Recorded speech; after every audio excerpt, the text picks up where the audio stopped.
I am Souvik Mazumdar. In today's video, we will be explaining the difference between red team and blue team. So, what is a red team? Red teams are the group of people authorized and organized to emulate a potential adversary attack or exploitation capabilities against an enterprise security posture. The red team plays the part of attacker or a competitor with the intention of identifying vulnerabilities in a system. When you are a part of the red team, you are tasked with thinking like a hacker in order to breach an organization's security with their permission. Now, what is a blue team? Blue teams are the group of people responsible for defending an enterprise use of information systems by maintaining its security posture against a group of mock attackers. If the red team is playing offensive, the blue team is playing defense to protect an organization's critical assets. Like a red team, a blue team needs to be aware of some of the malicious tactics, techniques, and procedures in order to build a responsive strategies around them.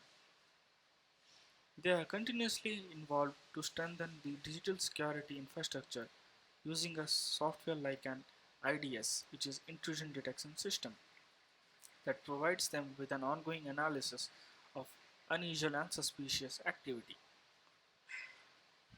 Skill sets of a red team member includes a deep awareness of computer systems and protocols, as well as security techniques, tools, and safeguards. Strong software development skills in order to develop custom-made tools to circumvent common security mechanisms and measures. Experience in penetration testing, which would help exploit common vulnerabilities and avoid activities that are often monitored or easily detected. Social engineering skills that allow the team member to manipulate others into sharing information or credentials. Now we saw the uh, skill sets of a red team member. Now let's see the skill sets of a blue team member. A full understanding of the organization's security strategy across people, tools, and technology. Analysis skills to accurately identify the most dangerous threats and prioritize responses accordingly. Hardening techniques to reduce the attack surface, particularly as it relates to the DNS, the domain name system, to prevent phishing attacks and other web-based breach techniques. Keen awareness on the company's existing security detection tools and systems and their alert mechanisms.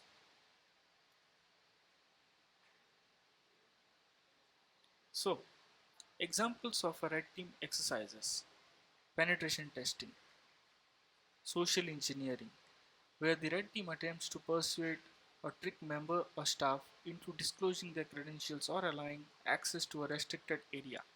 Phishing. Phishing entails sending apparently authentic emails that entice staff members to take certain actions such as logging into the attacker's website or entering credentials. Interception communication software tools such as packet sniffers and protocol analyzers that can be used to map a network or read messages sent in clear text. The purpose of this tool is to gain information on the system. For example, if an attacker knows a server is running on a Microsoft operating system, then they would focus their attacks to exploit Microsoft vulnerabilities. Card cloning often employs security card to grant access into unrestricted access, such as a server room. Now, what are the examples of a blue team exercises? Performing DNS audits to prevent phishing attacks, avoid stale DNS issues, avoid downtime from DNS record deletions, and to prevent or reduce DNS and web attacks. Conducting a digital footprint analysis to track users' activity and identifying any known signatures that might indicate a breach of security. Ensuring firewall access controls are properly configured and that antivirus softwares are kept up to date. Deploying IDS and IPS software as a detective and preventive security control. Using vulnerability scanning software on a regular basis.